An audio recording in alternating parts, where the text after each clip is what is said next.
you go in the world and you realize that there is a lot of new stuff that are not better than the previous stuff, that are not more relevant or more meaningful, that are there just because there is a business opportunity for a brand to have a position in a specific industry or a product category and extract profit out of that positioning, or simply we keep changing products and evolving products, not with the human being at the center of that kind of approach and process.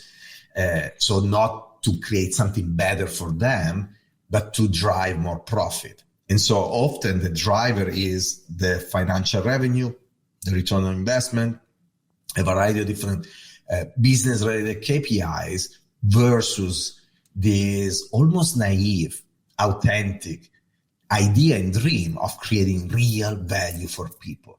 There are individuals out there that are like, wow, I work for a big company and this is an amazing platform to do good to the world, to drive certain things that make sense, or even to create products that people love, and without thinking at ecosystem level, a system level.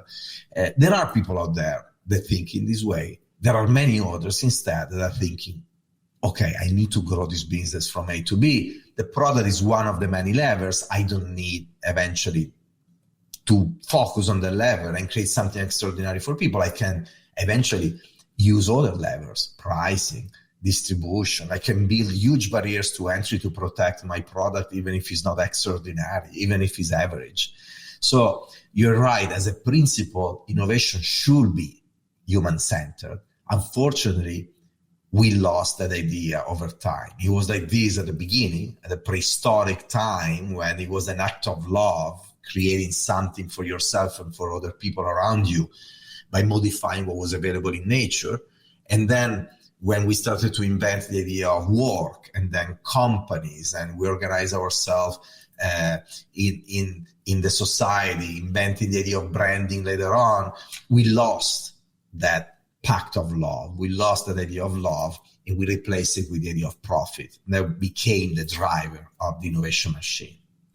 Yeah, it's also like back in the days was also an act of necessity, right? Because like you really needed things that work, because it was more like sometimes a matter of death or life.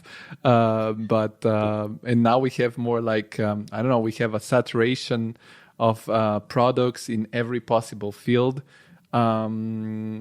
So in innovation, also me as an architect, I work in the field of architecture.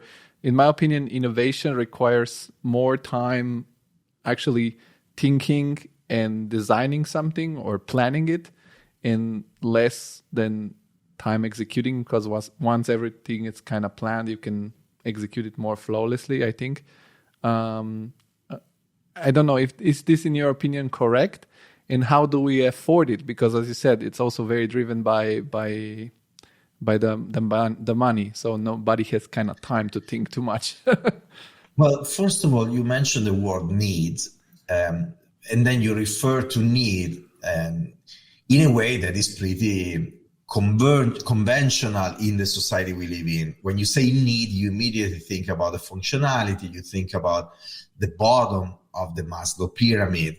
So is the safety needs, the physiological needs. The bottom is all defined by the kind of hardcore functionalities about survival and things like this. The reality is that already back then, the prehistoric men and women were modifying what was available in nature, yes, to hunt, to prepare food, but also to decorate their bodies, to decorate their caves. They eventually, later on, they started to be architects as well. But even before that, they were just decorating what was available there.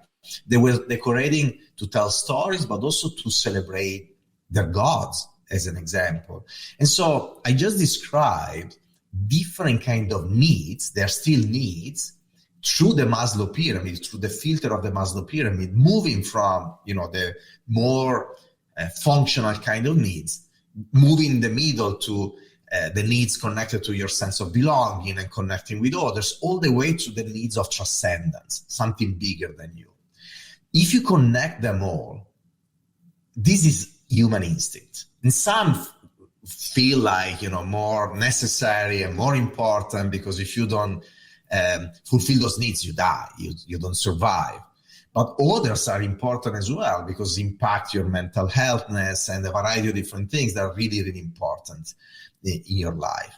So when you go after those needs, essentially, that's what I mean with investing in love for yourself, in love for the people around you. Now, for many years, this was not necessary, because you had companies and organizations, including those organizations and companies creating homes for people and apartments in every category and field. They could, through scale, drive products and solutions that were not ideal, but then they would protect them with barriers to entry. Again, scale of production, scale of communication, scale of distribution, scale of investment in general, in different ways and areas. And you as a person out there, you have to buy what you could find. And there was this dynamic balance between competitors in the market.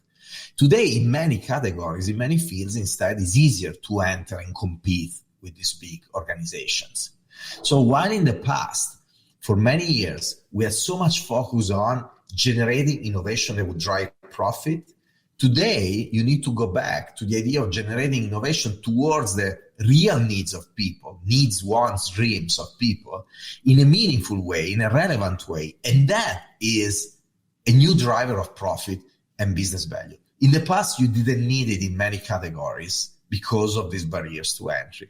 So the beauty for us creative today is that you can focus on creating value for people, but you need to really understand what is that value. And on this, we need to be honest with ourselves, because sometimes we don't create that value. So we need to be really focused on understanding their needs, their wants, creating the value.